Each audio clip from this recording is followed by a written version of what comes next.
चलो आ जाओ, ले मुन्ना ध्यान देना, देखो। सो एनपीओ चल रहा है बेटा, एनपीओ के अंदर में क्वेश्चन नंबर 5, आपको यहाँ पे इनकम एक्सपेंडिचर अकाउंट प्रिपेयर करना है, राइट। प्लीज़ ध्यान देना बेटा, ध्यान दे रहे जानवी, क्या करे बेटा, from the following receipt and payment account, देखो प्लीज़ ध्यान दो, and adjustment given below, you are required to prepare income expenditure account for the year ended 31 March 20 of the Vena Cultural Association Satara. आपको रिसीट पेमेंट अकाउंट दिया है बेटा, ध्यान देना एक बार, पहले कैसे सॉल्व करते पहले एक बार पूरा समझ लो, फिर उसके बाद बगैर देखे सॉल्व करो आराम से, कोई घाई नहीं बेटा। क्या बोला है बेटा यहाँ पे, रिसीट पेमेंट अकाउंट 31 मार्च 2020 का दिया हुआ है, ये रिसीट साइड है, मतलब 1920 के अंदर में इतना पैसा मिला, रिसीट साइड मतलब पैसे उतने आए हैं। कौन सा साल है, ईयर एंड 31 मार्च 20, मतलब ईयर कौन सा है बता, 1920। स्टार्ट कब हुआ, 1 अप्रैल 19 और एंड कब हुआ 31 मार्च 20, ध्यान देना। और ये 1920 में इतने पेमेंट किए। अब ये पेमेंट में मशीन भी खरीद सकते हैं, ग्राउंड खरीदा होगा, बिल्डिंग खरीदी होगी, माल खरीदा होगा, पेमेंट कोई भी हो सकता है, रिसीट कोई भी हो सकती है, बरोबर है। रिसीट में रेवेन्यू रिसीट भी हो सकती है और कैपिटल रिसीट भी हो सकती है। आगे इन्होंने कुछ एडजस्टमेंट दिए, आउटस्टैंडिंग रेंट का है, एंट्रेंस फी का है, आउटस्टैंडिंग सब्सक्रिप्शन का है और प्रीपेड इंश्योरेंस का है। हमें बोला क्या है, इनकम एक्सपेंडिचर अकाउंट आपको प्रिपेयर करना है, इनकम एक्सपेंडिचर अकाउंट अभी बना लेते हैं। देखो ध्यान से देखना कैसे बनाते हैं बेटा इनकम एक्सपेंडिचर अकाउंट, प्लीज़ ध्यान दो, जो पूछा है पहले उसका फॉर्मेट बना लो, बहुत सिंपल है। इनकम एंड, ध्यान देना सब लोग, एक्सपेंडिचर अकाउंट, सेम क्वेश्चन आपको बगैर देखे एक बार सॉल्व करना है, बट पहले एक बार समझ लो सॉल्व कैसे करते हैं एनपीओ के question. Income expenditure account of vena cultural club Satara, कौन से पीरियड के लिए वो भी लिखना होगा, for the year ended 31 March 20, T shape format, एक पेज का इनकम एक्सपेंडिचर, बैलेंस शीट अगर बोला रहता तो एक पेज की बैलेंस शीट भी बनाता। नॉमिनल अकाउंट है तो डेबिट में क्या आएगा, एक्सपेंसेस, क्रेडिट में क्या आएगा, इनकम। और इनकम एक्सपेंडिचर अकाउंट में सिर्फ करंट ईयर से रिलेटेड इनकम आती है, बराबर है, देखा आपने लेक्चर। तुम बताओ इनकम एक्सपेंडिचर है किसकी तरह है, भूल गए, लाइक पी एंड एल, किसकी तरह है, लाइक पी एंड एल। आपने लेक्चर सेम में देखा, माँ कसम पूरा देखा। So income expenditure is like P and L and receipt payment is like cash book और cash account bank account, right. तो इनकम एक्सपेंडिचर में करंट पीरियड की सारी इनकम आएगी, करंट पीरियड के सारे एक्सपेंस आएंगे, फिर वो इनकम मिलो चाहे ना मिलो, एक्सपेंस का पेमेंट किया हो चाहे ना किया हो, यस और नो। अब देखो जरा कैसे बनाना है इनकम एक्सपेंडिचर अकाउंट। शुरुआत कहाँ से करना है, क्वेश्चन के पहले वर्ड्स, शुरुआत कहाँ से करना है, क्वेश्चन के पहले वर्ड से, ध्यान से देखना बेटा। ये आप लोगों को रिसीट पेमेंट दिया हुआ है, एडजस्टमेंट्स दिए, इनकम एक्सपेंडिचर अकाउंट बनाने बोला है। चलो मैं रिसीट से स्टार्ट करूँ क्या, रिसीट में सबसे पहला आइटम क्या दिया है, पढ़ बेटा एक बार, कैश इन हैंड का ओपनिंग बैलेंस है। Receipt payment is like cash account bank account, cash bank account का ओपनिंग बैलेंस दिया इस पीरियड में 10,000 और बैंक का है 19,200, टोटल हो गया 29,200। अब तुम बताओ कैश अकाउंट बैंक अकाउंट ये इनकम एक्सपेंडिचर में आएगा क्या, no, income expenditure is like your regular P and L. मुझे एक बात बताओ, इनकम एक्सपेंडिचर में कैश बैंक आएगा, नो, कैश बैंक कहाँ जाता है, बैलेंस शीट में, और उसके बाद में आपके बाकी जो इनकम और एक्सपेंस आते हैं वो इनकम एक्सपेंस में आएंगे, कैश बैंक बैलेंस शीट में जाएगा। तो यहाँ पे कैश बैंक आने वाला है क्या, नो, कैश और बैंक अकाउंट यहाँ पे नहीं आएगा। और वैसे भी ये कौन से बैलेंस है, ओपनिंग बैलेंस, ये कौन से बैलेंस शीट में जाते हैं, ओपनिंग बैलेंस शीट में। क्लोजिंग बैलेंस जो होता है कैश बैंक का वो कहाँ जाएगा, इस पीरियड के एंडिंग की जो क्लोजिंग बैलेंस शीट है अगर 31 मार्च 20 की बैलेंस शीट बनाने बोलते तो उसमें एक क्लोजिंग बैलेंस आ जाते। तो इनकम एक्सपेंडिचर में ना ही ये ओपनिंग क्लोजिंग बैलेंस आएंगे और ना ही ये ओपनिंग बैलेंस आएंगे, क्योंकि कैश बैंक ना ही इनकम है ना ही एक्सपेंस है, ये तो असेट है ना, यस और नो, इसलिए इनकम एक्सपेंडिचर में नहीं आएगा। उसके बाद अगला आइटम है सब्सक्रिप्शन। टोटल कितना सब्सक्रिप्शन मिला करंट पीरियड में? 1,23,000। अब सारा का सारा सब्सक्रिप्शन इनकम एक्सपेंडिचर में आएगा क्या? नो। जो करंट पीरियड से रिलेटेड सब्सक्रिप्शन है वो ही इनकम एक्सपेंडिचर में आएगा। करंट पीरियड से रिलेटेड सब्सक्रिप्शन कैसे निकालना? तो उसके लिए हर बार आपको सब्सक्रिप्शन की एक नोट बनानी होगी, एक वर्किंग नोट बनानी होगी। सर कैसे बनाएंगे? सब्सक्रिप्शन अकाउंट बना लेंगे, working note number 1। Sir near about सारे क्वेश्चन में बनाना होगा? यस, सब्सक्रिप्शन की वर्किंग नोट बनाते हैं। सब्सक्रिप्शन पे एडजस्टमेंट है ना, outstanding subscription for the current year was 20,000। Current year के एंडिंग में आउटस्टैंडिंग सब्सक्रिप्शन है। आउटस्टैंडिंग सब्सक्रिप्शन मतलब देना बाकी या लेना बाकी? बोल बेटा, हाँ, लेना या देना? लेना। आउटस्टैंडिंग सब्सक्रिप्शन यानी लेना बाकी या देना बाकी? वेदांत बोल। पूनम, ये सब्सक्रिप्शन एनपीओ के लिए इनकम है, एनपीओ को इनकम मिलती है, तो आउटस्टैंडिंग सब्सक्रिप्शन ये मिलना बाकी, लेना बाकी, देना बाकी नहीं बोलना। क्या बोलना है? लेना बाकी, बराबर है? हाँ, आपने वही बोला, लेना बाकी ही बोला, पर मैं बता रहा हूँ जैसे ये सब्सक्रिप्शन क्या है? लेना है। एनपीओ के लिए सब्सक्रिप्शन क्या है? इनकम है। तो एनपीओ के लिए सब्सक्रिप्शन आउटस्टैंडिंग मतलब इनकम रिसीवेबल, आउटस्टैंडिंग सब्सक्रिप्शन मतलब सब्सक्रिप्शन रिसीवेबल, हमेशा ध्यान रखना। रिसीवेबल यानी असेट ना, सो ध्यान से सुनना बेटा। अब यहाँ पे क्या बोला है? करंट ईयर के एंडिंग में सब्सक्रिप्शन लेना बाकी है 20,000, और करंट ईयर में सब्सक्रिप्शन मिला कितना था? टोटल 123। ये 123 का बाइफर्केशन है। इस 1,23,000 में 15,000 वॉज रिलेटेड टू पिछला साल। सर आपको कैसे समझा पिछला साल का है? क्योंकि ये 18-19 है ना, करंट ईयर तो 19-20 है। देखो 31 मार्च 20 ईयर एंड है, करंट ईयर 19-20 मतलब 18-19 भूतकाल, बरोबर है, पास्ट। इस 123 में 1 लाख करंट ईयर से रिलेटेड है, ये प्रीवियस ईयर से रिलेटेड, और ये भविष्य काल यानी ये एडवांस है, फ्यूचर से रिलेटेड है।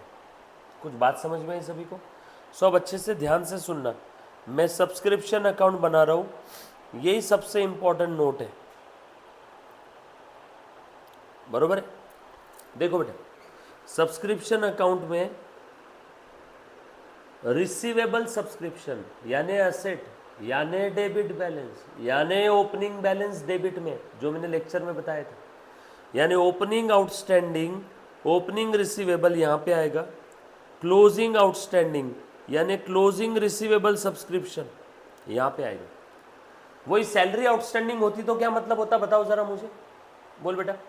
सैलरी अगर आउटस्टैंडिंग होती तो क्या मतलब होता? लेना बाकी या देना बाकी? सैलरी देना बाकी। सब्सक्रिप्शन आउटस्टैंडिंग है तो एनपीओ के पॉइंट ऑफ व्यू से लेना बाकी, बराबर। ठीक उसी प्रकार से opening advance subscription, advance subscription मतलब फ्यूचर का सब्सक्रिप्शन एनपीओ को अभी मिल गया, एडवांस में मिला, यानी एडवांस इनकम यानी लाइबिलिटी हो गई, यस और no? So advance income, advance subscription is your liability. So liability का क्रेडिट बैलेंस, क्रेडिट बैलेंस है तो ओपनिंग कहाँ लिखेंगे? क्रेडिट में। देखो ओपनिंग एडवांस क्रेडिट में लिखा, और क्लोजिंग एडवांस उल्टा कहाँ लिखेंगे? डेबिट में, बरोबर है क्या? एडवांस सब्सक्रिप्शन मतलब advance income, advance income liability. जिस प्रकार से एडवांस एक्सपेंस आपके लिए असेट है, ठीक उसी प्रकार से एडवांस इनकम आपकी लाइबिलिटी। एडवांस एक्सपेंस असेट बोलते हो ना आप लोग, prepaid expense, advance expense asset, तो प्री रिसीव्ड इनकम यानी एडवांस इनकम लाइबिलिटी। ये कभी चेंज नहीं होंगे, चारों जो आइटम लिखे इनकी जगह फिक्स यही रहेगी हर बार। और ड्यूरिंग द पेड सब्सक्रिप्शन मिला तो by receipt payment to subscription, और बैलेंसिंग फिगर जाएगा to income and expenditure account में। जनरली यही बैलेंसिंग फिगर होता है, कभी कभी ये दिया रहता है तो ये बैलेंसिंग फिगर, कभी कभी ये दिया रहता है तो ये बैलेंसिंग फिगर, कभी कभी ये दिया है तो ये बैलेंसिंग फिगर। इन 6 में से कोई तो 5 आइटम दिए रहेंगे, बचा हुआ बैलेंसिंग फिगर आ जाएगा। सर कोई आइटम के बारे में कोई इंफॉर्मेशन ही नहीं दिया है तो वो 0 अज्यूम कर लेंगे, यस और नो। सो ध्यान से सुनना, बोलो करंट ईयर में कितना मिला, ये रिसीट पेमेंट में लिखा है ना 123, लिख दूं क्या यहाँ पे 1,23,000, बराबर है। करंट ईयर के रिसीट पेमेंट में इतना मिला है, बस just put the value get the answer वाला काम है। उसके बाद ये करंट ईयर में प्रीवियस ईयर से रिलेटेड कितना मिला 15,000, प्रीवियस ईयर से रिलेटेड कब मिला बोल वेदांत, करंट ईयर में, बोल कब मिला बेटा, करंट ईयर में।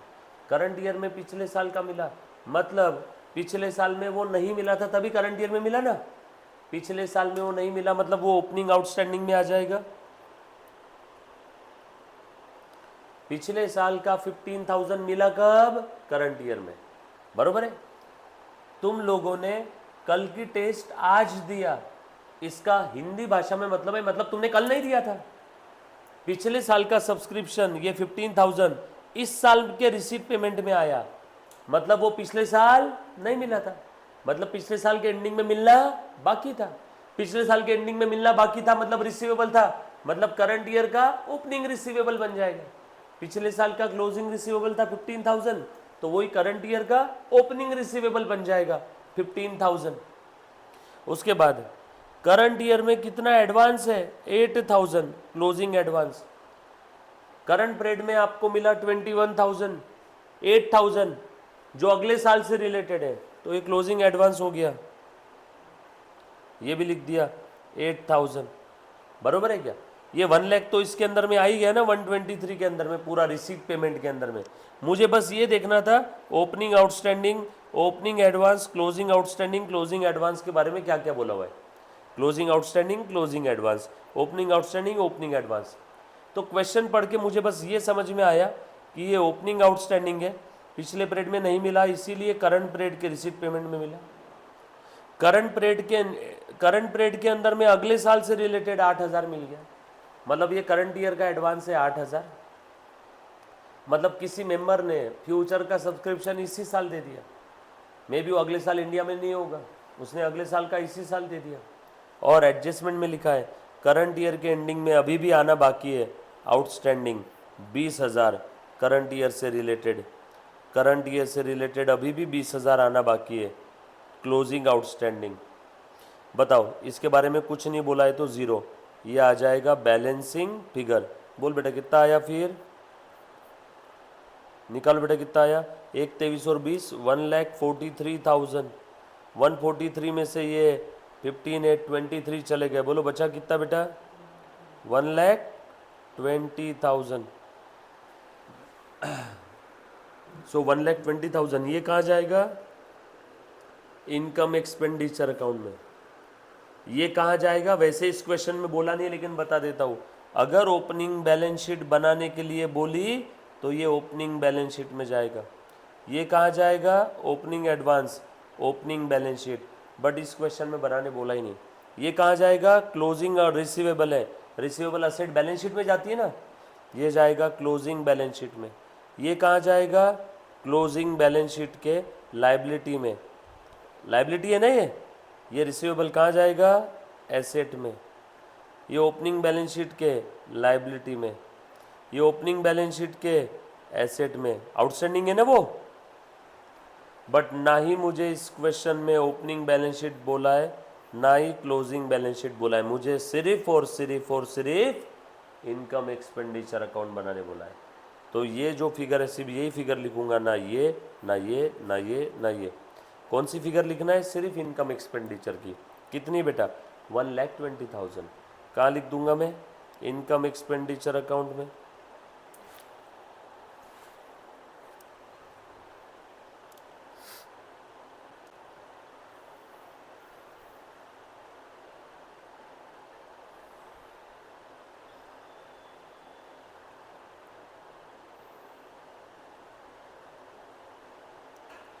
डन।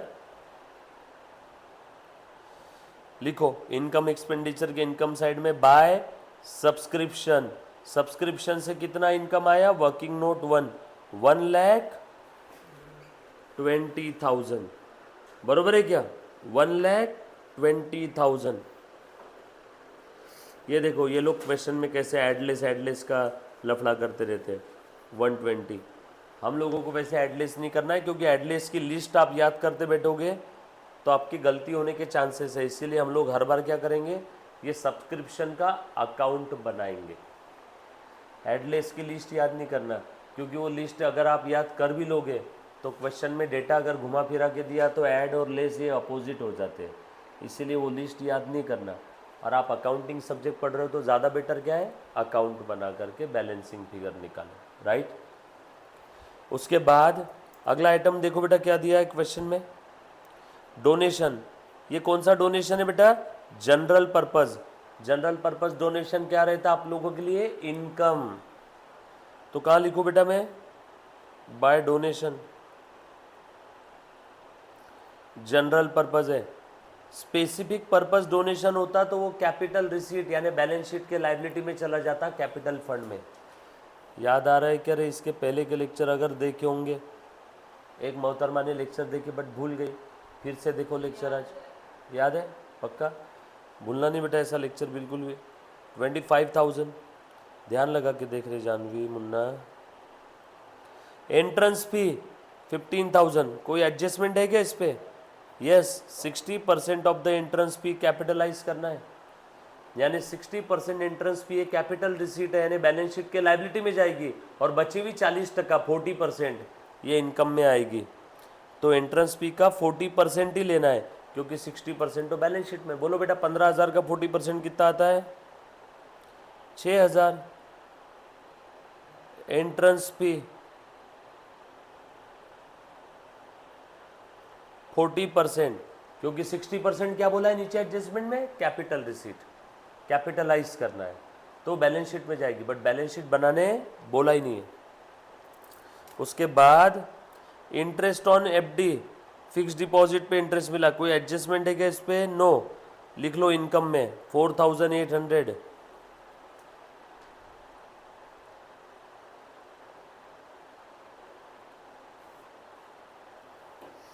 उसके बाद पिकनिक रिसीट है, पिकनिक से रिलेटेड रिसीट है।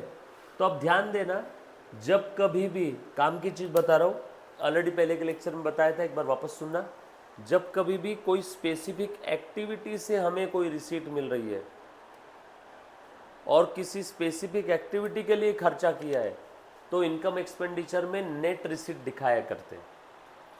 जैसे पिकनिक रिसीट है, मैच की रिसीट, पिकनिक रिसीट, किसी एनपीओ ने कोई कबड्डी का मैच रखा तो लोग देखने आए, कबड्डी मैच के एक्सपेंस भी हुए होंगे और कबड्डी मैच की रिसीट भी हुई होगी, तो रिसीट एक्सपेंस नेट लिखना। अब यहाँ पे पिकनिक रिसीट दिया है तो ढूंढो पेमेंट में पिकनिक एक्सपेंस है क्या, ढूंढो ढूंढो पेमेंट में picnic picnic picnic, yes picnic expense भी दिख रहे हैं। तो ये पिकनिक एक्सपेंस और पिकनिक रिसीट को नेट करके दिखाना पड़ेगा, ध्यान रखना बेटा। सो पिकनिक रिसीट कितनी है 20,000 माइनस पिकनिक एक्सपेंस कितने हैं 18,000, नेट कितना आया 2,000। ये देखो 20 और 18 दोनों का इफेक्ट मैंने दे दी। अब वापस 18 का इफेक्ट देना है क्या, नो। फिर उसके बाद रेंट के बारे में क्या बोला है, रेंट में बोला है प्रीवियस ईयर से रिलेटेड इतना पे किया, ये करंट ईयर है, करंट ईयर से रिलेटेड इतना पे किया, रेंट आपको दे दिया है प्रीवियस और करंट ईयर से। रेंट पे कोई एडजस्टमेंट है क्या, ढूंढो। आउटस्टैंडिंग रेंट है करंट ईयर का 7,000, सो करंट ईयर का रेंट कितना पे किया 54, कितना पे करना बाकी है 7, तो करंट ईयर का टोटल रेंट कितना हो गया। इनकम एक्सपेंडिचर में वो सारे खर्चे आ जाएंगे जो करंट ईयर से रिलेटेड है, याद है, भले पे किया हो चाहे ना पे किया हो। सो करंट ईयर से रिलेटेड कितना है, ये करंट ईयर से रिलेटेड है क्या, नो, तो ये इनकम एक्सपेंडिचर में नहीं आएगा। ये करंट ईयर से रिलेटेड है, हाँ 54,300, ये करंट ईयर से रिलेटेड है, देना बाकी, यस। तो क्या बोले बेटा? So to rent paid plus payable 54,300 और 7,000 61,300। एडजस्टमेंट का दूसरा इफेक्ट कहाँ जाएगा आउटस्टैंडिंग रेंट का? बैलेंस शीट के लाइबिलिटी में। बैलेंस शीट तो बनाने बोला ही नहीं। उसके बाद फिक्स डिपॉजिट, फिक्स डिपॉजिट के लिए पेमेंट किया, एफडी बनाया। एफडी तो असेट है ना, वो कहाँ जाएगा? बैलेंस शीट में। बैलेंस शीट तो बोला ही नहीं। सन्ड्री एक्सपेंस, इस पे कोई एडजस्टमेंट है क्या? ढूंढो। नो, लिख दो एज इट इज खर्चे में। कितना है बेटा सन्ड्री एक्सपेंस? 8,000।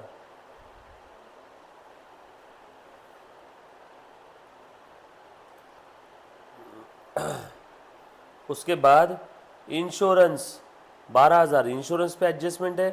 प्रीपेड इंश्योरेंस है 1,000 का, रेगुलर अपने जैसे P&L में करते थे। इंश्योरेंस 12,000 है, उसमें प्रीपेड 1,000 है, तो उसमें से प्रीपेड माइनस कर दो। एडजस्टमेंट है ना, प्रीपेड ये स्प्रेड का नहीं है, इसीलिए स्प्रेड के इनकम एक्सपेंडिचर में नहीं आएगा। 1,000 यहाँ से माइनस कर दिया, 1,000 का दूसरा इफेक्ट कहाँ जाएगा? प्रीपेड इंश्योरेंस बैलेंस शीट के एसेट में। बैलेंस शीट तो बनाने बोला ही नहीं। अगले क्वेश्चन में बैलेंस शीट भी रहेगी बेटा।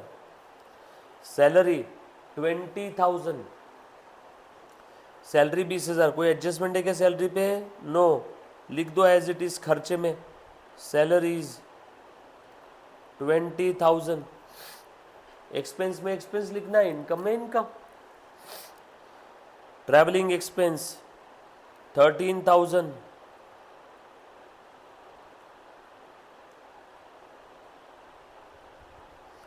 उसके बाद एडवर्टीजमेंट ब्रैकेट में लिखा है पिछले साल से रिलेटेड है, बोलो आएगा क्या? नो, करंट ईयर से रिलेटेड ही इनकम एक्सपेंस करंट ईयर के इनकम एक्सपेंडिचर में आएंगे। एडजस्टमेंट सारी हो गई, यस। ऊपर के सारे आइटम हो गए, यस। खेल खत्म। निकालो बेटा बैलेंसिंग फिगर। मैं क्रेडिट की टोटल करता हूँ, आप डेबिट की टोटल करो। क्रेडिट में कितना है? 1 20 और 25 1 45 145, और ये 6 150 1,000, और ये 4,800 1,55,800, और ये 2 1,57,800। डेबिट साइड की टोटल कितनी आई? 61 1,70 79 80 1,13,300 1,13,300, बराबर है। अब 157,800 में से 113,300 माइनस करना है। पहले 157 से 1,13,000 माइनस कर दो, बोलो कितना बचा? 157 में से 113 चले गए 40, 157 में से 113 चले गए 44, उसके बाद 800 में से 300 चले गए 500, सो 44,500 is your surplus. Balancing figure कहाँ जाएगा ये सरप्लस? कैपिटल फंड में ऐड हो जाएगा। प्रॉफिट है ना वो, बट प्रॉफिट वर्ड यूज़ नहीं करना इनकम एक्सपेंडिचर एनपीओ के अंदर में। कुछ था रे इसमें? सिंपल है। कोई तो एक आइटम छोड़ दिया आपने, टोटलिंग मिस्टेक किया है। चेक करो बेटा सरप्लस कितना आ रहा है तो। हाँ, प्रिंटिंग स्टेशनरी कहाँ पे दिया है बेटा? हमने छोड़ा है क्या कोई तो पेमेंट? कोई तो एक छोड़ा है। हाँ, ये देखो दिख रहा है क्या? अंटिक दिख रहा है ना आइटम 6,000 का। ये 6,000 का एक आइटम छूट गया था। लिखो प्रिंटिंग स्टेशनरी